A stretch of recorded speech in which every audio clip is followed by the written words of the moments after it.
What is going on, guys? Welcome back to another video. And I know these recaps are going to come out kind of late because the new job I have, I can't make these videos right after the game because I probably have to go to bed at that time because I got to wake up at like 2 o'clock in the morning to go to work. I work somewhere where I have to be there by 3:30, 3 o'clock sometimes in the morning. So I do like graveyard shifts, so it's going to be hard for me to crank out videos really late, like as soon as games are done. So you're probably going to see them the next day, so I apologize for that. But without further ado, let's get into the recap for the Cleveland Browns at the New York Giants in the preseason game 1. So if you guys know how I do things with the recaps, especially for the Giants recaps, I'm pretty much going to go through what I saw in the game. I've got a bunch of notes here. I'm gonna go through what I saw in the game. Might be a little like mangled and whatever. Then we'll go over the stats, and then we will get off to my awards. You guys know I do 2 awards per team for the winning team, 2 awards for the winning team, and 2 awards for the losing team. And those awards are, for the winning team is the offensive MVP and the defensive MVP. In this case, nobody really stood out for me for the Cleveland Browns in the defensive side of the ball, so I just gave 2 offensive MVPs. And then for the losing team, I had the Terrance Mitchell Award. If you guys don't know what that is, that's just somebody that just finds himself on the wrong side of the highlight tape, someone that's just having a bad day. That is the Terrance Mitchell Award. Ironically, he played for the Browns now, so I did not know that until I saw his picture and his name pop up in the on the roster thing when the game started. But Terrance Mitchell, he that award was given to him because of he's Terrance Mitchell. So if you guys don't know who Terrance Mitchell is, he's probably one of the worst starting quarterbacks you'll ever find, cornerbacks you'll ever find. And then I have the At Least You Tried Award, which goes to the guy that just tried his best that was on the losing team. So with all that being said, let's get right on to the recap. Alright, so we start things off. You guys know, basically the only highlight that the Giants really had is the first play from the scrimmage. Eli hands off to Sacrum Barkley, and Saquon does what Saquon does, what we expect Saquon to do here as in his career as a New York Giant.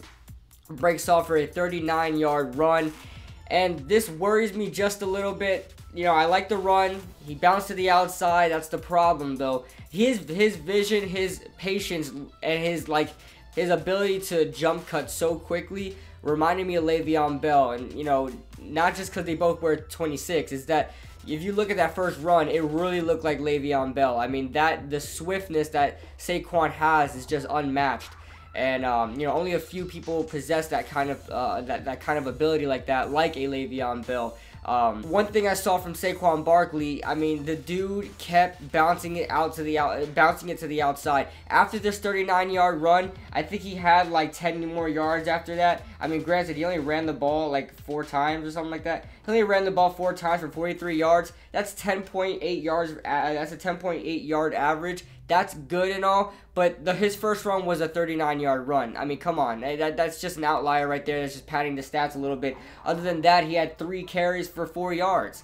Why? Because he keeps bouncing it to the outside, and these teams in the NFL, Carl Banks even said it himself on the commentary.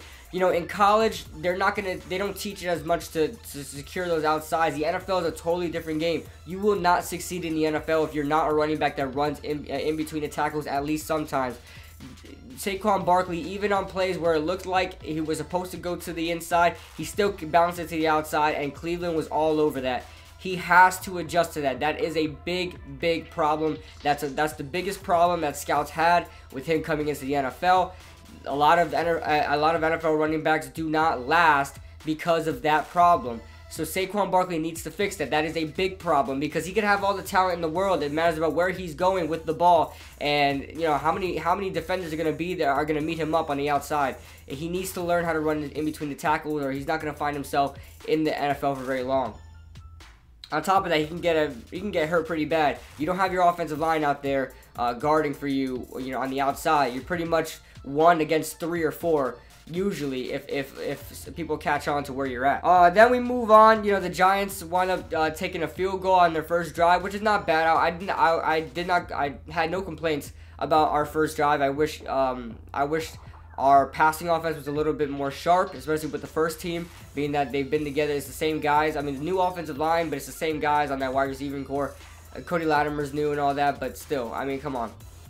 Evan Ingram's still there, Rhett Ellison's still there, Jarrell Adams still there, Sterling Shepard's still there. Could just get something going, you know. We now move on to Cleveland. I mean, Cleveland just looked sharp on offense throughout the whole entire game, no matter who was at quarterback. I mean, this robot guy was even throwing on us. But, you know, Jarvis Landry looked sharp. Jarvis Landry, his first action in the game, he had a huge back shoulder throw caught on Janoris Jenkins. Janoris just couldn't turn his head in time. It was just too fast. I mean, it's very hard to cover against a back shoulder throw. People don't understand how hard it is to do that, because as a cornerback, you don't know when that ball is coming. As soon as that wide receiver stops, that's when the ball is coming, and you know that could be on a dime. So Janoris Jenkins just turned his head at the wrong time, wrong positioning. It's just he got caught on. Jarvis Landry is a very talented wide receiver. He is going to get his way with these top cornerbacks. So I understand that, but Janoris Jenkins needs to work on it. No excuses there. So Jarvis Landry really torched our secondary. Tyrod Taylor looked sharp. He went 5 for 5. 99 yards and a touchdown. Let's talk about this David Njoku touchdown. His first touchdown out of 2 here with Tyrod Taylor this time throwing the ball. It's just a simple seam route. The Giants struggle with the seam route. The Giants struggle in the seam whatsoever. You know that little soft spot between the linebackers and the safeties, that little soft spot there. You know, the cornerback is off to the edge a little bit, and then, you know, here's the cornerbacks, linebackers, and safeties. There's a little soft spot in there in the seam, and offenses love to run those type of plays on the Giants because we just struggle in that area. Our linebackers are just not talented enough, just not fast enough. You've seen right off the bat, David Njoku just ran straight up. Alec Ogletree could not catch up with him. The ball was thrown almost immediately. Tyrod Taylor saw that immediately. David Njoku is one of the faster tight ends in the league, one of the more athletic tight ends in the league. Alec Ogletree, one of the more athletic linebackers in the league, but it's just no competition for David Njoku. Darian Thompson couldn't catch up in time. Why? Because Darian Thompson was playing a deep cover 3. So he was all the way up. Landon Collins was on a safety blitz. If you guys wonder why, you know, there was nobody there and it was just Alec Ogletree one-on-one, Landon Collins was on a safety blitz. So really, Alec Ogletree had his responsibility on the tight end. It was man-to-man on the tight end. Alec Ogletree made the mistake in moving up after the ball was snapped. David Njoku, his momentum was already going, so Alec Ogletree had to stop, turn around, and go after David Njoku, and that is not going to work out 10 out of 10 times when you're dealing with a tight end like David Njoku. He's too fast. You have to be ahead of tight ends like that. You have to be ahead of players like that have breakaway speed, such as David Njoku. So he runs off for the touchdown. He was almost caught by Darian Thompson, just not there in time. Darian Thompson took a little bit of a slow angle, not the best angle you could have taken, but either way, he probably would have scored either way, but it just wasn't a great angle. We're going to struggle in this 5-2. I've seen a lot of it. We've seen a lot of it this preseason game. You know, James Betcher even said it. We're going to run a lot of 5 guys on the line technique, you know, rushing 5 guys. So the 5-2, you know, where you're going to have you know, your three defensive tackles or 2 defensive tackles and 2 defensive ends and 1 linebacker. You're going to see a lot of that. We are going to struggle in that area when it comes to pass coverage. Our secondary just isn't that good. And our linebackers, when you just have 2 linebackers out there, it's just not that great to guard that middle of the field, that second level of the field. It's going to be hard to do with just B.J. Goodson and Alec Ogletree because they're not the quickest guys you've ever seen. The linebackers have to get better. We signed some linebackers. Alec Ogletree was supposed to help with that. B.J. Goodson's supposed to be coming back in his 3rd year to try to progress a little bit more when it comes to just being a linebacker in the NFL. And we'll see what happens there, but the inside linebackers need to get better. Then we move on. You know, Eli didn't have the greatest day. He threw for like 26 yards. He never has a spectacular day when it comes to the preseason. You know, these offenses are very vanilla. The defenses are very vanilla. But nonetheless, you have to perform either way. But Eli Manning didn't have his best day, so he lasted not even a quarter. It was like a minute or 3 minutes into until the first quarter ended, when Davis Webb came out, and boy, Davis Webb just looked really, really bad. I don't know if it was his nerves. I don't know if he was a little too jittery, if he was a little too anxious to get the ball out. I don't know what it was, but the guy just couldn't hit anybody. He could not hit anybody. There were like a couple occasions where he tried to hit Jerrell Adams. Jerrell Adams is like 6'5". There's no way you overthrow that guy. Guess what? Davis Webb did just that. He overthrew Jerrell Adams. He overthrew almost everybody you could think of.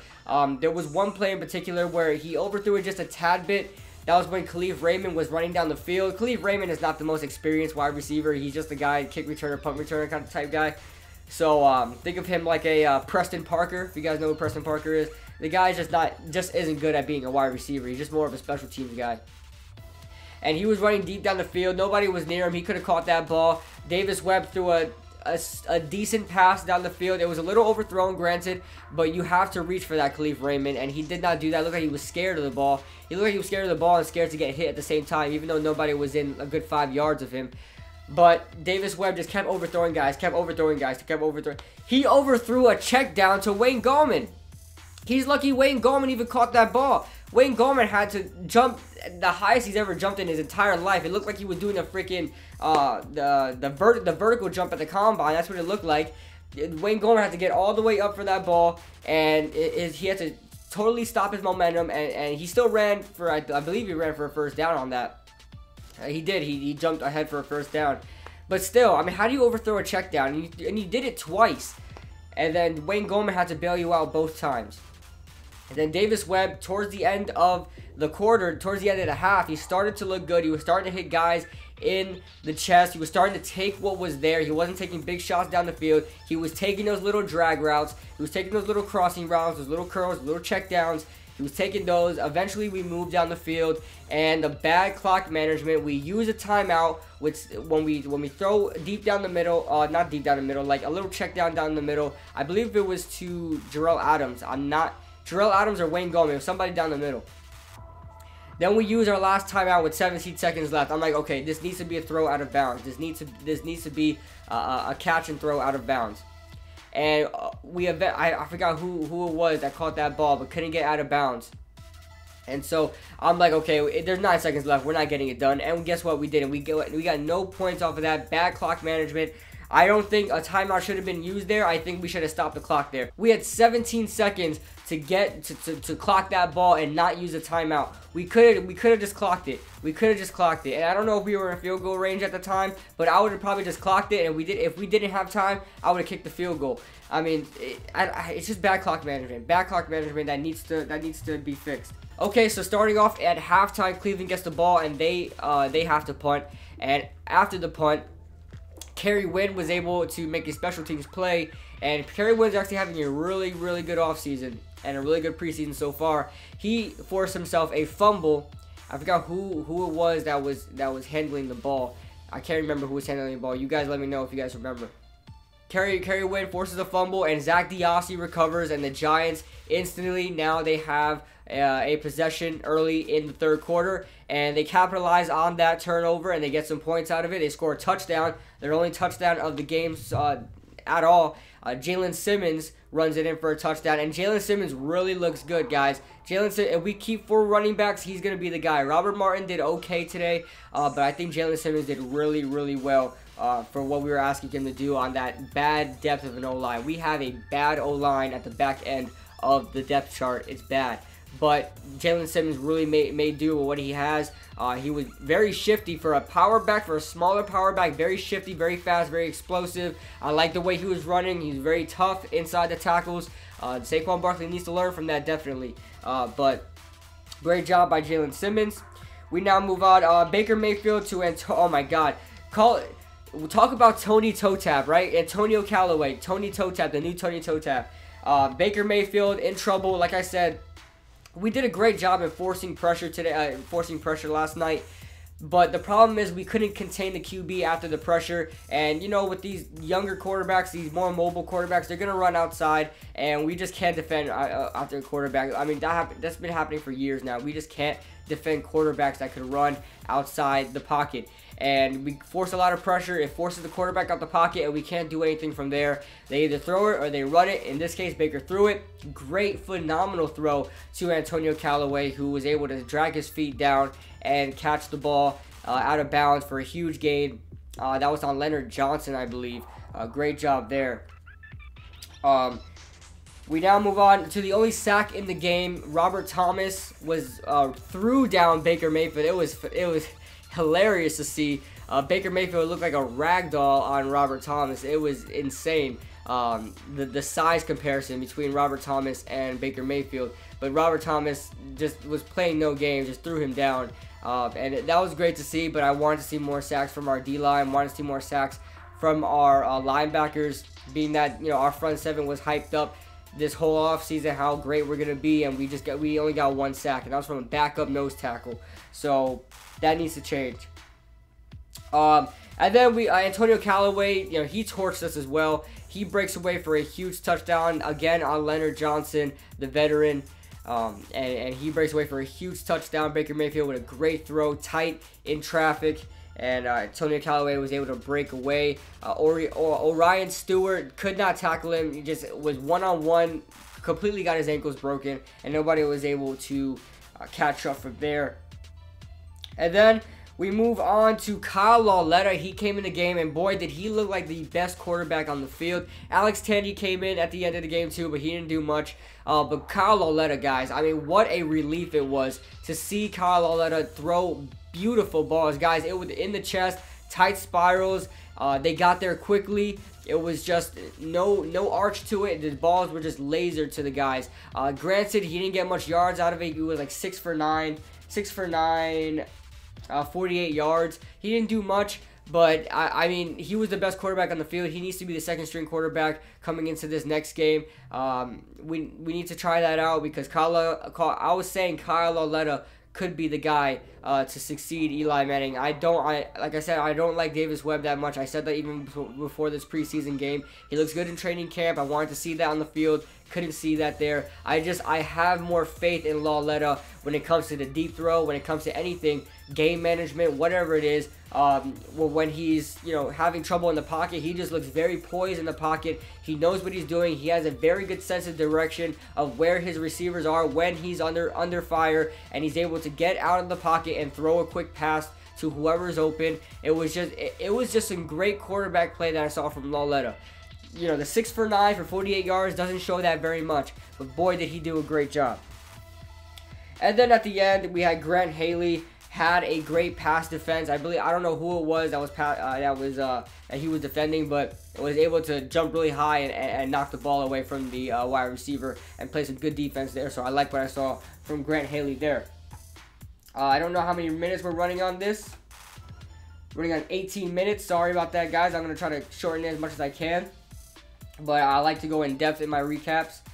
So let's go on to the stats real quick. Baker Mayfield, 11 out of 20, 212 yards and 2 touchdowns. Had a quarterback rating of 125.4. Tyrod Taylor, 5 for 5, 99 yards and a touchdown. Had a perfect quarterback rating of 158.3. We now move on to the New York Giants quarterbacks. Davis Webb leading the quarterbacks in yards, 9 of 22. Terrible stat line. 70 yards and no touchdowns, no interceptions. 49.4 quarterback rating. Alex Tandy, 3 of 7, 49 yards. Kyle Lauletta, 6 of 9, 48 yards. Eli Manning, 4 of 7, 26 yards. For the Cleveland running game, they basically didn't do anything. I mean, they ran 33 times for 50 yards. Our run game, that's one thing I got to say. One thing I got to point out, our front seven is monstrous. I'm talking about throughout the first team defense to third team defense. The run stuffing was absolutely phenomenal. It was perfect. That's exactly what I want to see. That's exactly what the Giants were hyping up in this offseason, is that run stuffing game, and we definitely did a great job in doing that. Matt Days, I mean, look, Nick Chubb had 15 carries for 11 yards, guys. This guy was having a terrible day. He's another Terrance Mitchell Award guy. He just had a bad day, but his team won. So Sacrum Barkley, 4 carries, 43 yards, 10.8 average. It's a little overhyped, but I'll take it. Robert Martin, 5 carries, 39 yards. Jalen Simmons, 7 carries, 38 yards, and a touchdown. And then we move on. Jonathan Stewart didn't do much. He did look good, but he didn't do much. We're going to highlight a little bit of the wide receivers. Antonio Callaway on the Browns, 3 receptions, 87 yards, and a touchdown. Rashard Higgins, 4 receptions, 66 yards. David Njoku, 2 receptions, 46 yards, and 2 touchdowns. And Jarvis Landry, 2 receptions, 36 yards.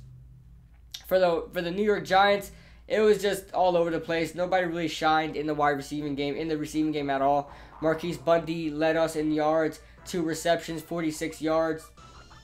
Wayne Gallman, 4 receptions, 33 yards. Roger Lewis, 2 for 25. Hunter Sharp, 2 for 16. Not much, right?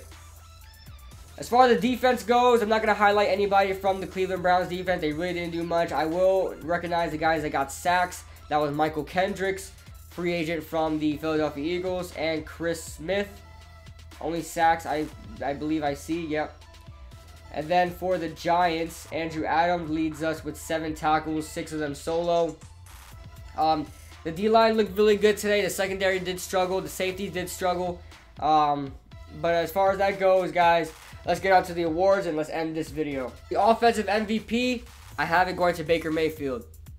Phenomenal work. Tyrod Taylor did well as well. Antonio Callaway, I'm also giving that to him too. I have 2 offensive MVPs because in the defensive game for the Cleveland Browns, I really didn't see anybody. I mean, nobody really highlighted themselves in that game, showcase themselves in that game. So I'm going to give it to Antonio Callaway because he definitely deserves that. I don't know if he's going to play the regular season because I know he got charged with he got caught with a firearm and marijuana or something like that. I don't know if he's playing in the regular season, but we'll see.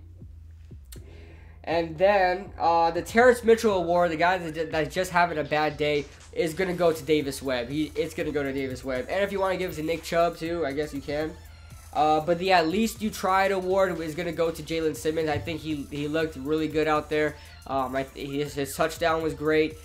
He scored the only touchdown for us, and he just really looked good. I really like what I saw from Jalen Simmons. Let me know what you guys think in the comment section below. This was very long. I get it. Hopefully you guys stuck with me the whole way. If you guys did, leave a like and comment down below. What do you guys think about this game, and what do you guys think about the Giants in general?